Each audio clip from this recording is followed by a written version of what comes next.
Hello everyone, welcome to Weeb the People, a podcast dedicated to all things anime, from the perspectives of an advanced viewer, casual, and beginner. I'm your host, Daniel. My left ear is clogged, so if this audio comes out in just the right ear in post, sorry. My name's Malcolm. Don't forget to rock the vote and rock the boat. My name is Jake. Hi. Speaking of boats, a lot of cruise ships are getting scrapped for parts because the cruise industry is, not to be insensitive about it, sinking. That's okay. It is a haven of tax evasion and debauchery. No one needs that many shrimp cocktails. Yes. International In today's waters, episode, baby.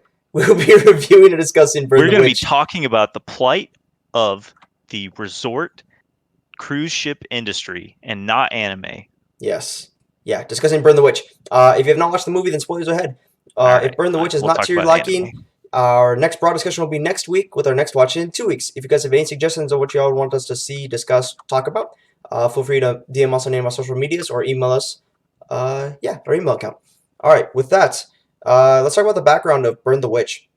So, Burn the Witch was originally a 4-chapter manga series, written and illustrated by Tite Kubo, and it started off as like a one-shot chapter at first, and then 4-chapter manga series came afterwards, and then afterwards they like saw it out, checked it out, and Studio Colorido wanted to do this, and the anime was directed by Tatsuro Kawano. And if you guys don't know, Tite Kubo was the same guy who did the entirety of Bleach. So Burn the Witch and Bleach are set in the same universe. Burn the Witch is set, I think, 10 years after the events of Bleach. So yeah, they're set in the same universe, which is pretty cool. And that is really cool. And one question I had, Daniel, was the 4-chapter. You'd mentioned it being a 4-chapter setup. So for someone who doesn't read manga, are the individual books, the volumes, considered chapters, or it depends. So like, for example, because I remember kids carried around like the Naruto books. Yeah. So if I pull up my manga that I have here on my shelf, right? Some of them are different. Some of them have like, if we're looking at this one for One Punch Man, then it has like it has a couple chapters in them, maybe like 2 or 3 or whatever. And then if we look at a omnibus, a much bigger version, much more thick boy. Oh gosh! Yeah. It's like not safe for work. New Testament, damn. Dude. Yeah, and I have like 3 of those. So I'm holding it upside down. I was like, why is that not reading right? Yeah, they have way more chapters in them. Tried to read it like an English book. No, it's because I held it right to left, but I had it upside down, and I was like, what the fuck? I can't read. Wish I could read. Yeah, so they have multiple chapters in them, so it just depends. Okay, gotcha. So when it was broken up as a 4-chapter manga, that could have all been encapsulated in a book. In a singular, yes. In a singular book, but it also could have been split out into each chapter being its own book. It just, however it's released. Yeah, because I didn't see it how it was on Shonen Jump, because that's where it was released on. But yeah, the one-shot was probably just like a quick issue in one of the Shonen Jumps magazines, and then you read the chapter and was like, oh, cool, whatever. And then after receiving probably like feedback, constructive criticism, whatever, Tite Kubo decided to like continue on, and I guess he did it for 4 more Shonen Jump series, and then that was that. So that's awesome. Okay, yeah, that's cool. I like really like small chapter, like self-contained stories. Those are really cool. So I'm curious to see like how much of the show filled out the 4-chapter versus what else is he continuing on. Yeah. Crunchyroll has been hyping the hell out of this movie, so that's how I was checking it out and stuff, so I was really excited to watch it, and I think, in my personal opinion, it was much better than Black Fox that we watched, so, because Crunchyroll did the exact same thing with that movie, and we know how that turned out, so, I gave Crunchyroll another shot, and I think it was really good, but we'll dive more into that in a little bit, but for now, here's the summary. So, historically... Real quick, before we get too deep into this, don't mean to cut you off, but for some of our more audioly sensitive listeners, I'm gonna need you to alt-tab a little bit quieter, my baby boy. Dude, I'm sorry, dude. I only have one monitor. He only has one level. I guess I could do this, but I'm so used to just So talking about Burn the Witch, this is my His APM is just off the chart. Malcolm's just mad because he has to edit that, so yeah. But I mean, like, don't worry, we can't edit it out. Yeah, so you know what? It's near impossible. It's unsalvageable. You know what? I just won't look at Jake, so the show notes will just cover Jake's face. So it feels bad. That's all right. Y'all can blame Malcolm for that. So I'll just butt in like I always do. I'll just look at Malcolm then. Historically, 72% of all the deaths in London are related to dragons, fantastical beings invisible to the majority of the people. While unknown to most, some people have been standing up to these dragons. Only inhabitants of Reverse London, who live in the hidden reverse side of London, can see the dragons. Oh, hello, phone. I forgot to mute you.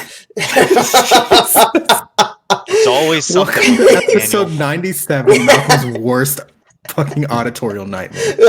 Well, unknown to most people, some people have been standing with the dragons, whatever, reverse side of London, that's right. Malcolm, I forgot to put away my D&D dice real quick. Let me just roll them real quick. The protagonists of the story are witch duo Noelle Nihashi and Nini Spankol. My people's names are so hard to do. They are protection agents. Yeah, those are weird names. For Wingbind. Their mission is to protect and manage the dragons within London on behalf of the people. So yeah, let's see. I think, animation-wise, this was gorgeous, man. It was a really good job. I was with the alt tab right there, but never mind. I was going to look at Jake and Malcolm, but never mind. Don't look at me. Look at the script. Yeah. Now back at me. Now back at me. I think the animation in the story was really was really well done. They did so many good, like, I guess if you would want to say like chase scenes or fast moving paced scenes, all in 2D. Very rarely did they use CGI, and if they did use CGI, I maybe just glanced over it. So I think it was a really good job, and it showcases the fact that you don't need CGI to compensate for that, and it could be Colorido's like their animator specialty is like 2D stuff, so maybe that's why they were able to get away with it. We don't know, but all I can say is I was really impressed with the animation style of the show. I think the colors were really well blended together, and it really showcased the setting of the world really well. One thing I'll add there is I think shading was really well done. Sometimes the coloration's great. Little Witch Academia, I would say coloration, animation style, it's very different, right? This had more realistic looks, and I think that was due to the choice in animation to do detailed shading. It's not easy to do, but it really does bring depth to the field. And there were plenty of scenes where they would have the battles at night, especially in the third episode, that I think it really paid off to do that shading, and you could just definitely tell day and night there, quite literally. It was good. I was about to say, was that intentional? Yeah, no.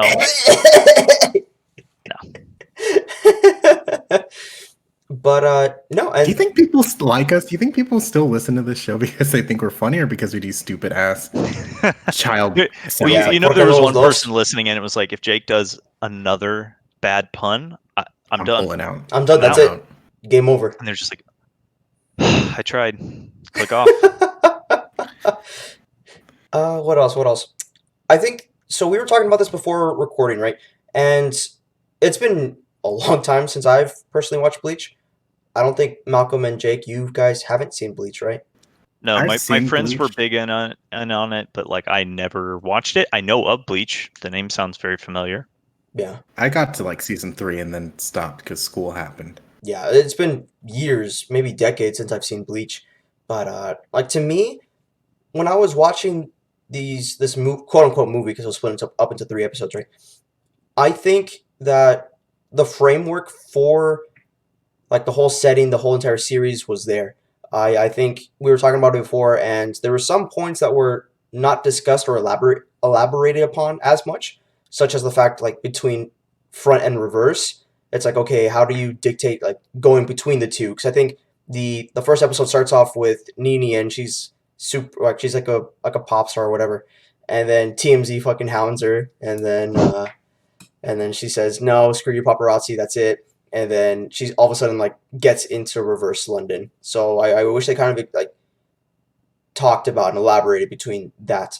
But I was going through some threads on Reddit, and they were discussing how some of the contents in the 4 chapter manga and the one shot were cut out from the anime, the movie. And I think they were describing more in detail about that. So and I haven't personally read it either. I do want to go check it out after watching the movie. Maybe it'll fill in some gaps that I had. But I think the entirety of the framework was there, and it was an enjoyable watch for me for sure. I think the plot was really well done. I really enjoyed the whole deuteragonist thing between Nini and Noel. I think that was really well played off. I'm sorry, what? Yeah. Dichotomy? Yeah. Well, the dichotomy between the two deuteragonists. You said Deuteronomus. No, deuteragonist. Deuteragonist? Is Yeah, that it's it? a protagonist. With those big ass words. Yeah, Malcolm, remember, Alright, we all graduated. I'm just gonna fact check this. This is Yeah. a Scrabble. I'm doing a dictionary call. Never right in my now. life have I heard. I Yeah. feel like you're just making shit up. No. Deuteragonist. No. That sounds like if I went to the 80s and my dad was a 47-year-old D&D player who just had a kid, he'd be like, "I'm gonna call him Deuteragonist. Rise, my child." All right, so Daniel's not playing. Deuteragonist. I told you. It is the person second in importance to the protagonist in a drama. Yeah. So you have Your in boy this just case, learned his new favorite word. just so on the record, guys. Apparently, I'm the only one who graduated college, so I don't know.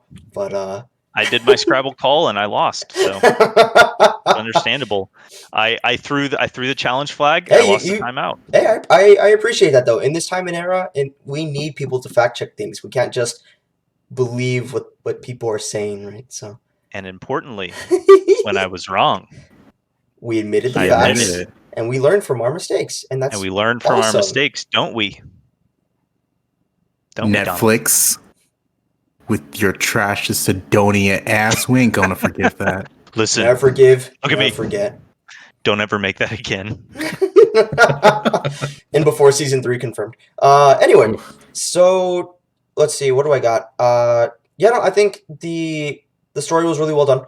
I think the two protagonists, and then the deuteragonist in what was the dude's name? Malcolm's just holding his. He can't believe he can't believe it's a word. It's bang knife. What bang knife? Yeah. No, not bang knife. The dragon. Balgo. Balgo. That was his name. I think he was obviously comedic relief, whatever. But I do like the fact that they center around kind of like quote unquote the chosen one, right? But it's not one of the two main protagonists, if you will. It's the deuteragonist Balgo, and he's just chilling. He's just vibing there, and he's like, "Oh God, people are trying to kill me, but I don't really know why. But it's okay because I'm here." So, hold on. If he's the deuteragonist, then who's the protagonist? Because there's two main protagonists. Okay, but if we're doing like best friend situation here, you can only have one. So you can dictate, I guess, in the scene. It's like a make shit now. Make shit up. Mary-Kate and Ashley Olsen movie, who really is the protagonist? Yeah, it's like Lindsay Lohan and Lindsay Lohan's We body are double Olsen. in Parent Trap. We are all Olsen. But let's see. I mean, I think. I mean, I don't really have much to say about this movie. I enjoyed it. I think the world building was really well done. I think the adventure they learned about the dragons and stuff was cool. I do wish they kind of went more into detail about kind of like the background and history of all this dragon stuff. They did go into it a little bit in episode 3 when they were talking about like the 7 dragons named after the fairy tales, whatever. And it just turned out the last one was Cinderella, right? Yeah. Was Okay, Cinderella. So it was one of the main dragons. I guess I'll challenge that a little bit. I just watched this today, and I'll say like I felt like I was watching episodes like in the middle of a series. Like I just started watching a show, but like it's like your friend's watching on the couch and you're like, oh, this looks interesting, and you sit down and you're like, who's that? Well, like what's going on there? And then be like, oh no, you have to like watch the other episodes to really understand.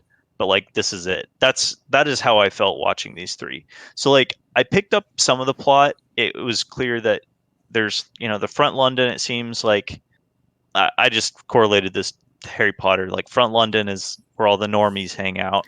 Oh, governor, I'm about to go into fucking station 9 and 3/4. Yeah, and then To all of our and then British you get listeners, to I'm sorry about him. I'm sorry that you have to deal with that. reverse So. London. Oh, I love your fish and chips, really good, and your queen, awesome. What a sassy lady. So then you get to reverse London. Oh my god. Hello, Queen Elizabeth. You're such a sassy lady. I love your stuff. She's real saucy, you know. So Fair. reverse London, that's like where all the dragons are visible. That's where all the magic happens. It kind of seemed like a reimagined Harry Potter world where some people can see things, some people can't. So that part didn't confuse me. It was just like I still felt like we got dropped into the middle of a story, and like we're doing some like world-ending battles within like 40 minutes of meeting the characters. So that would be my only complaint. But I mean, this is a short. It's basically a movie, so like I can't complain too much. But if we're talking about like a comparison movie, this would be like watching the Pokemon movie, like the Pokemon 2000 movie, and not knowing Pokemon at all. I don't know. It'd be kind of weird, right? Yeah, and I think because this is a standalone, and like Daniel said, this was like a test thing where it was just a one shot and only 4 chapters have been written. They might pull like one of those Emperor's New Groove situations where like the movie starts and he's stuck in the jungle, he's all sad and shit. He's like, "Oh, this Freeze is me. frame. You wonder how I got here." When I got here. Exactly. Yeah. So they'll go back to it and maybe a further continuation. So I'm holding my judgment on the show, but yeah, I am also very confused on most of the parts. Like the entire Balgo situation, they kind of dropped it immediately just to go figure out the Cinderella situation. Yeah, I wish they expanded upon what exactly a dragonclad was, because they kind of just said, "Oh, a dragonclad," and it's like, "Oh, okay, what was that?" Oh, we're not going to tell you. Dragons. So Done. he can attract dragons. So yes, I definitely get that feel too. But I think for me, I didn't really get that lost. I don't feel like I was that lost. Then again, I watched all of it in one night. I think it was after work and I was tired, but I enjoyed it, so I was just kind of binging it, whatever. But I do see what y'all are saying, because I did have some it didn't questions. feel like the plot was like too complicated. It was more of just like, I don't know what the purpose was. Yeah, it'd be nice to know this information, but it's not necessary to enjoy the show. Yeah. I think there was just like it, bits and pieces missing here and there to the overall plot of them being like witches and sort of some more like they're like a investigative unit, I guess, with dragons and stuff. So picture this. This is how I felt. Imagine if you watched the first Harry Potter movie, and you know how like every time Harry encounters something new in the wizarding world that he doesn't understand, he has a character explain what that is and like what's going on. So like running through platform 9 3/4, like Mrs. Weasley like explains that he needs to run through. And then like when they're in the wand shop, Ollivander's telling them like how to select a wand. But can you imagine like going through the whole movie and then no one explaining what is happening or like what the rules are? They just happen. That's how I felt. Harry gets on the train and he somehow ends up at Hogwarts just super chill. It's like, oh, I guess anybody can get here, I guess. Hey, do you want to eat this sentient chocolate frog? Do it. Oh, okay. Do it now. Put it in your mouth. Whatever. You're a wizard, Harry. Okay, cool. Where do I go? What does that mean? I don't know. Just follow me. Here's my umbrella. Yeah, it's just a homeless big ass man comes to your door and you're like, oh, I guess I'll follow him. Whatever. Screw it. See, Dad, this is why you don't leave the key under the rug. People like this just barge right in. Harry goes to Gringotts. It's Gringotts, right? The bank. I think so. Yeah. He goes to all the Harry Gringotts. Potter movies in 2 days. Yes, we went back to the gold standard. That's disgusting, Malcolm. I caught that. I mean, I had never watched it, and and then then I watched all the Harry Potter movies in about 2.5 days, just a straight marathon. That's pretty rough. That's disgusting, bro. Yeah, dude, you can't even enjoy it. I didn't. I remember my friends and I, don't. before the last movie, we were trying to do a marathon to get ready. We were going to like power it through like 24 hours before. We're just like, we're going to watch all the other 7 movies. And we got to like, we literally finished Chamber of Secrets and we're like, that's enough for tonight. Yeah. I think I've had enough of J.K. Rowling. Yeah, Dobby's pretty annoying this early on. Not a big fan. So another thing I wanted to touch base on is, you know, they introduced really cool, like interesting looking characters or whatever, and like they have that entire scene of like all those top level officials, whatever. Upper echelon. Yeah, and we learn about what's his name, Bang Knife, right? Bang Knife. So we learn the about cool him. Hair, dude. Yeah, we learned about him, and that was cool.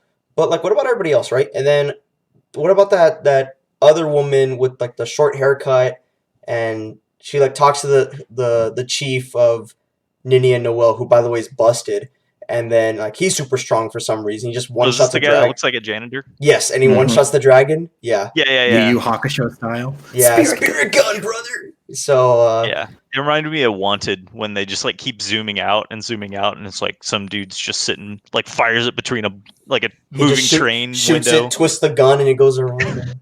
All right, Morgan Freeman, Yeah. calm down. But I think you're an assassin, Harry. You're Knight's Raid, Harry boy. Knight's Raid. Yeah, I think, like I said, I think the framework's there for a really good series. I think the settings like there, the world building's there. They just need to, like Jake said, put in fill in the holes. So there's just some bits and pieces of information that they glossed over that I wish that they talked about, and I wish that they expanded upon. What's up? This show is set in reverse London, but why are these upper echelon dudes given like German names and literally have the SS symbol on their uniforms? I was Hold up. Whoa! You're like, whoa there, partner! I didn't see that. 2020. I wasn't also. Well, I don't know if it was that like hard. on their uniform, but like when their names popped up, they had their own like special font on them, and one of them was like something Sam Shades or some shit like that, and the S is made the SS symbol, and I was like, can you do that, dude? Hey, I don't think they could, but they did. Tetsuro Kawano, right? Yeah. The director? Is that a dog whistle? Tetsuro? Was that a dog whistle? I don't know. It threw me off. I was like, oh, what I'll have to go back and find that. But yeah. I liked... Sorry. No, I was saying, I think, like, overall, you're right. Like, there's some holes in here. I think it's not a bad show. I'll have my rating for it, but I'm ready to talk. Yeah. So, anything else, Malcolm, before we... I do want to say, if you do want to read ahead and find out what the other 7 dragons are called, just play the entire Kingdom Hearts series and you'll find out who the 7 princesses of light are. Therefore, you will know... What's her name? It's me, you, and Jasmine. Jasmine's in it. Belle will be in it. Mm-hmm. Kairi. Sleeping Beauty. Aurora. Moana. Nope, definitely not Moana. You got to pick Kingdom Hearts. Coco. Alice from Alice in Wonderland. Oh, okay. Meg from Hercules. Oh, I forget. I always forget that's her name, bro. Why do we have a fucking Karen-ass looking name in Hercules? Okay. The last one, I was going to say Pinocchio, but that's not... 1, not a girl. 2, not a princess. But what about Jessie from Toy Story 2? It's Halloween Town. The girl. What's her name? Halloween. Oh, the Corpse Bride? She's not a princess.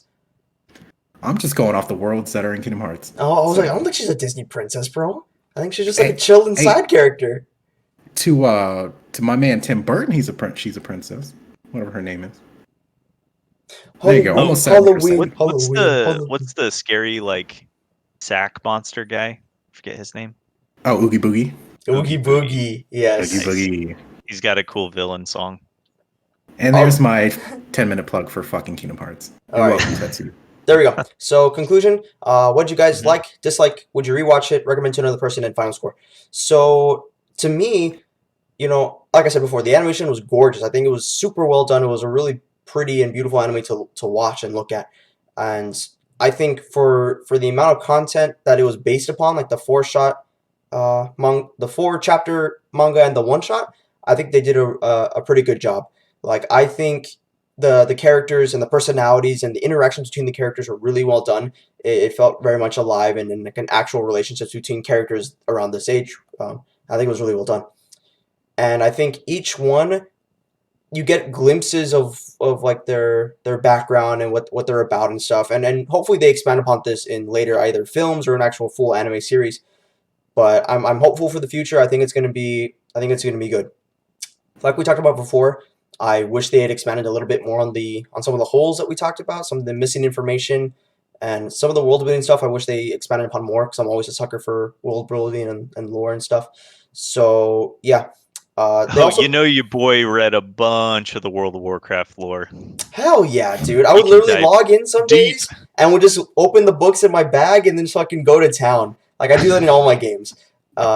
Anyway, they talked about like the different roles within the witch organization, or whatever, and I wish they expanded upon that. Like which roles actually meant Which. what, which Which does which things, right? So, but yeah, I think the plot line was interesting. I think it was obviously witches making sure that dragons and dragon regulation stuff was good, and no dragons were like destroying the cities and stuff. So I think that was a very simple plot line, but it was very enjoyable to me. I think it also did a really good job about balancing serious and comedic moments. You know, even though the two main characters were female, it very much felt like a shonen in that aspect. And they did a really good job of balancing that because I'd be watching it and it's like, oh, a serious plot moment, whatever. And then a funny moment would happen. And it reminded me kind of like Full Metal Alchemist Brotherhood in that aspect. So, because like you'd be watching it and all of a sudden there's a funny moment, but it doesn't feel too abrupt to make it disconnected, at least in my opinion.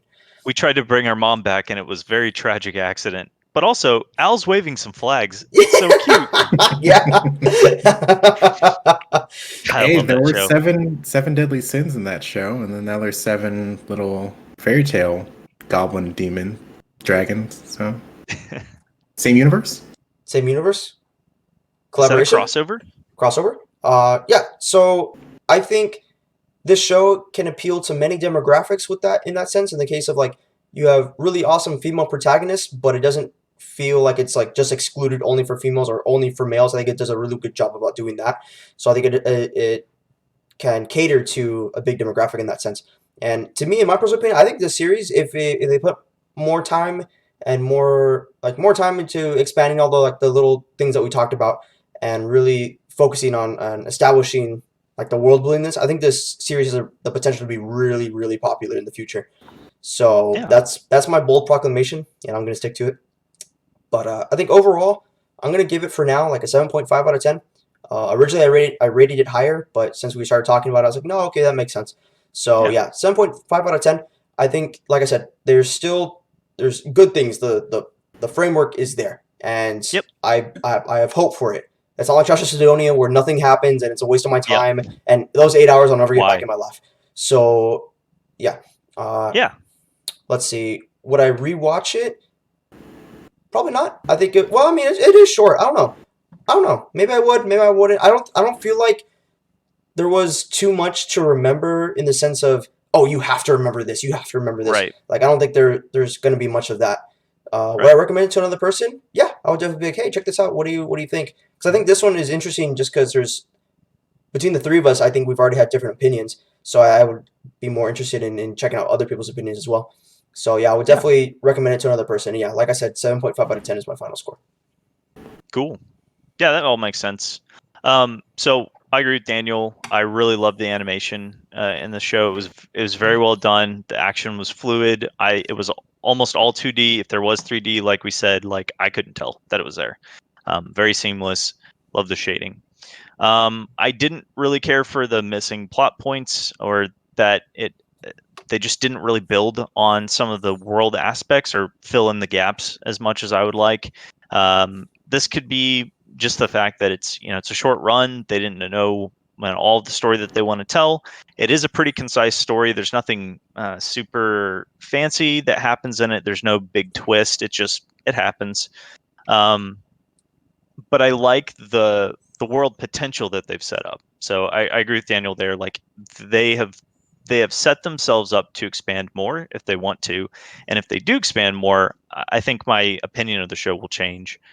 I'd say overall, I didn't quite get what the whole point was, or like really understand the character motivations. But they did have some like jokes and lightheartedness, and the characters themselves were like overall good good foundations. I think really what the show or movie lacks is, well, more explanation. It's only an hour long runtime, so you can't get everything in there. If you want a concise plot, like, you got to cut a lot of things out. So it sounds like they already cut some things out from the manga. So I'll leave it as this has really good potential. If you end up watching the rest of the show, I think this would be a good foundation to maybe go back and experience like a pilot movie. Another analogy that I think would work here is so there's a show, Battlestar Galactica, that launched as its regular seasons, but before it launched, it had a pilot, but it was a pilot movie. So it'd be very similar to this, where it's a self-contained story. You learn a little bit about the characters, but there's a lot that's not explained. There's a lot that doesn't make sense because it's meant to be a start of a longer series. Right. And you could actually watch that series and never see this pilot. That's actually how I saw the show. It was like I watched 2 seasons and then went back, and it was like it filled some things in. It was like, oh, well, that's how they met. Like, that's how they got there. But it wasn't critical to understanding the main story. So if this is the style that they want to write, where we're going to build out a season, this was just to see, like, do people like the characters? Do people like the world? Do people like the animation and the story? Then if that's the case, continue on. I'll give the show a 6.5 out of 10. I think there's a lot of things going for it. There's a lot of potential to grow. I won't watch it again until I know there's more content. So if there's a season that comes in after it, I'll probably watch it again and probably get more out of it. But I did like it. I won't recommend it to other people yet, but I think it's got a good start. Nice, and I just wanted to tie into the fact that what Jake said about Battlestar Galactica. Remember, guys, if you watched it with us, and because we watched it super early on, that's the same thing that happened with Little Witch Academia. Was the first? Oh, okay. Like, the fuck? When did we watch Battlestar Galactica? No, hang on. Malcolm, you don't remember, bro? We spent like 10 episodes. All right. Like, so right man, now my memory's bad, but not that bad. We're going to review the episode where they institute martial law. What do you think this was trying to say in a post-Iraqi Malcolm's like, I watched the wrong show, man. No, but yes, they did that in Little Witch Academia. For the first, it was like the one shot that happened, the 25 minutes, and then they did a longer movie, and then they made the entire anime series. So yeah, that's exactly the same thing. Daniel, how did you feel when Colonel Tite initiated martial law? I'm gonna save all of our There's listeners. There's like one now person who's watched my... Battlestar that's like, oh my god, they're I'm talking gonna go about find it. Jake's Twitter account. Don't worry, it's very boring. It's very inactive too. Yeah, he never responds to my DMs. Got him. What did I like? I think the plot was super interesting. It was a very efficient anime, which I like super appreciate. They got into the story really quick, got out of that story really quick, and it left a lot of room for growth. So I'm gonna believe in my little baby boy and hope that it's going to grow into a very strong, thick man.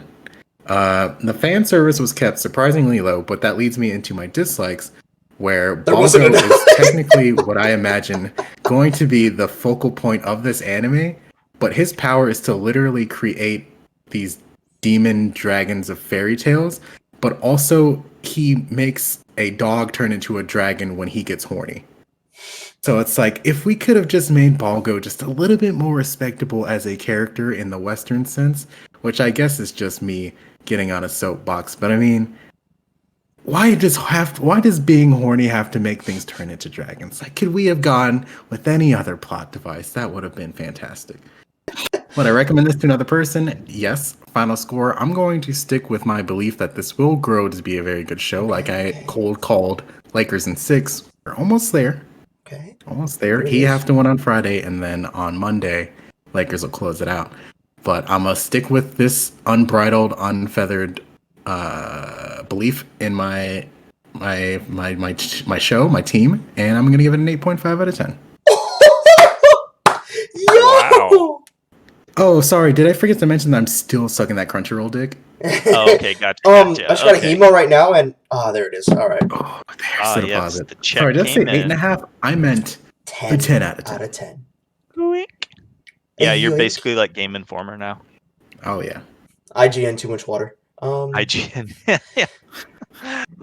But yeah, so I think all of us are in agreement that the show has a lot of potential going for it, and I think all of us can say that we're looking forward to any more further developments with this franchise, because I definitely feel that. But yeah, so overall, good movie.